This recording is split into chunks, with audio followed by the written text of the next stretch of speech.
Hello everyone, it's Jeff.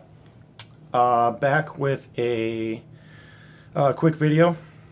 I stole this idea off of Brendan, who just did a video showing his top 5 favorite vinyl pickups or gets, I guess, of 2017. So I'm going to do the same, even though I know we're already halfway through January. It was good to kind of look back, like basically through like my eBay purchase history. I was able to see exactly what I bought over the last year, and I was a busy boy. So between that and Amazon and estate sales, I came up with my top 5 favorite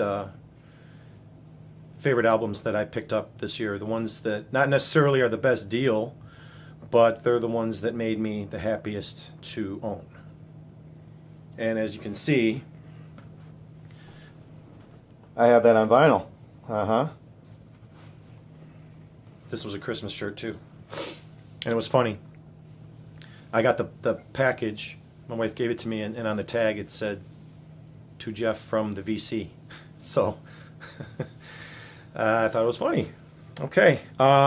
Before I get to my top 5, going back to my vinyl tag video, I said I didn't have a picture disc. I couldn't find the Bowie one.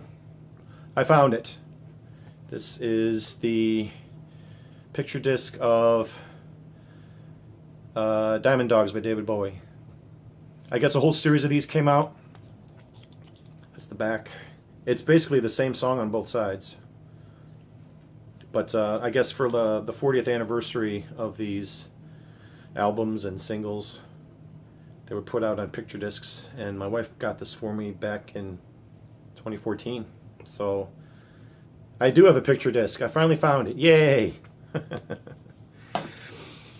Okay, I'm gonna get to my top 5 now, and in the interests of transparency and total honesty, I'll tell you what I paid for these two. Not what it doesn't include anything like shipping or anything like that, just what I paid on wherever I got it, which would be either eBay, Amazon, or estate sale. So number 5, and I've showed this one several times, so I'm not going to show it again. I think you already all know what it looks like. Back in '72 by Bob Seger. That was one of my big gets for the year, and I paid like 45 bucks for it. So it wasn't one of my cheaper records of the year, but it certainly made me among the happiest. It was one of the records that made me the happiest to get. And really, the entire early catalog of Seger has been a real revelation. And I probably could have included all of those albums that I've got. I think I've got all but 2 that he put out before he became really big with Night Moves and Live Bullet. But back in '72, it's a tough one to get. It's not in print anywhere. It never got reissued like some of the other ones did in the later '70s and '80s. So yeah, that'd be number 5. Number 4 is XTC Skylarking. Let me take these out of the cover so you can see them better without glare. But I'm pretty sure you all know what this album looks like. I think we have a lot of XTC fans out there. This is highly regarded among XTC albums, and I totally agree with that assessment. This is an awesome, awesome album. And I got this on eBay. I'd been looking for this, well, I should say I've been trying to win this on eBay for many, many months. Kept losing, kept losing, kept losing, and just flat out getting outbid. Even with snipes, I couldn't even snipe this album. But finally, luck turned my way, and I picked this up for $7.50.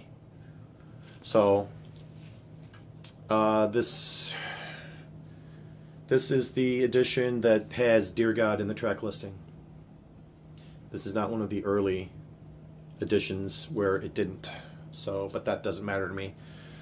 This record is in almost mint shape, And I have a whole run of XTC albums that I want to get to, that I'm going to listen to.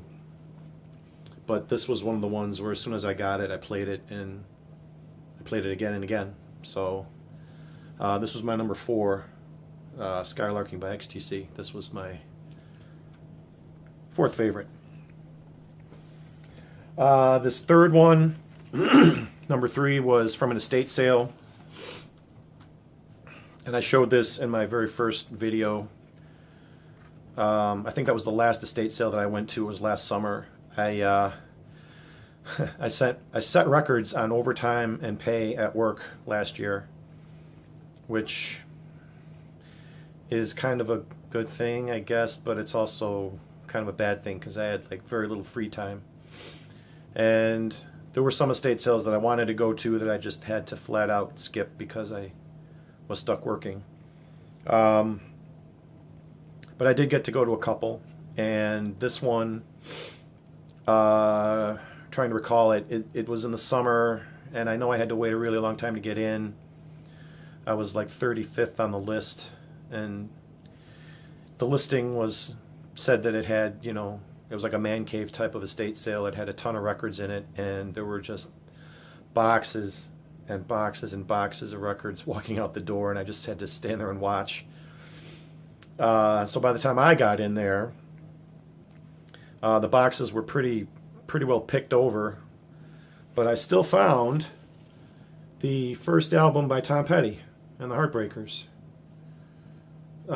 Mint condition. The original Shelter Records pressing here with the Shelter Records label. This record it's like brand new, and I paid $15 for it. And there were actually several other Petty albums that didn't get picked up. I don't know why. And I wanted to get You're Gonna Get It, but that one was $15 also, and I just like I didn't want to drop that much on it. But this was the one that I really wanted because this is the album that had Breakdown on it, which is probably one of my top 10 favorite songs of all time. So, yeah, this was number 3 on my list of albums that made me happy. The first album by Tom Petty and the Heartbreakers. Number 2 was from Amazon. No, I'm sorry. Number 2, this was from eBay. Never mind. And I showed this one recently. It's Funhouse by the Stooges. This is the Rhino Records reissue. I showed this one recently, and these things retail for, I don't know, like 30 or 40 bucks, something like that. And this one was on sale for $15.99, saying that it was damaged and the cover was split. And for the life of me, aside from a dinged corner or two, I can't find anything wrong with this album cover at all. And it was still in the shrink wrap, brand new like mint. So to get one of these Rhino reissues for just about half price, if not a little bit more than half price off, this made me very happy. And this is a great album. Listen to it, and it's just a raucous ride of an album. So yeah, out of all the ones that I've got, this one was number 2 of my favorite gets. And for number 1, it was a tie because I got both of these at the same time. I think I've shown both of these recently, but if not, I'll show them again.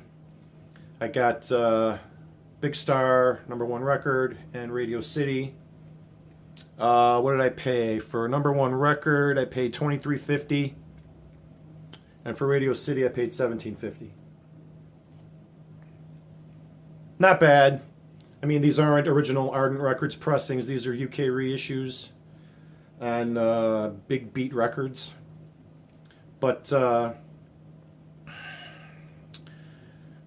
I've been looking for these albums forever, any pressing, any issue, almost any condition that I could get my hands on, and I just could never do it.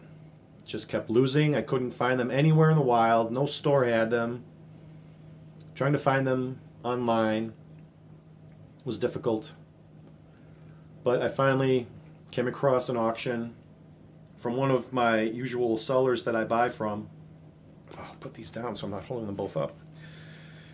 And actually, these two were listed. All three Big Star albums were listed, but the third one went well over $100. I think it sold for like $150, $175. It was crazy. But for whatever reason, I was able to win these, and I couldn't be more thrilled. So the first two Big Star albums are my number one favorite gets of 2017. And the records are like brand new. The covers are a little dinged, a little creased, but I don't play the cover, so that really doesn't matter as much to me. It's in one piece. That's all I care about. And the records are in great shape. So that was my big one for the year. That made me the most happy. So yeah, that was a fun little exercise. Like I said, I only hit a couple estate sales, and I only really remember the one where I got the Petty album. I'm hoping this year to maybe change that and hopefully try to get to more estate sales, or trying to find something, because I miss the thrill of the hunt, as I'm sure a lot of you collectors out there understand. It is such a thrill to come across a box full of records at a place like an estate sale, and they're just selling them for cheap. They don't even really know what they have, or they don't really care. They just want to get rid of it. And you flip through them and you find, a grail or something that you've really wanted for a long time for a super cheap price. That's a thrill, right? Right. Okay, I'm going to cut it off here. Thank you all for watching, and we'll see how 2018 treats me in terms of records. Hopefully it'll be a good year. Hopefully I'll have a little more free time. Hopefully I'll be able to live life a little bit more instead of just living it at work. Wouldn't that be something? Okay guys, take care. This is Jeff, and I'll talk to you later. Peace.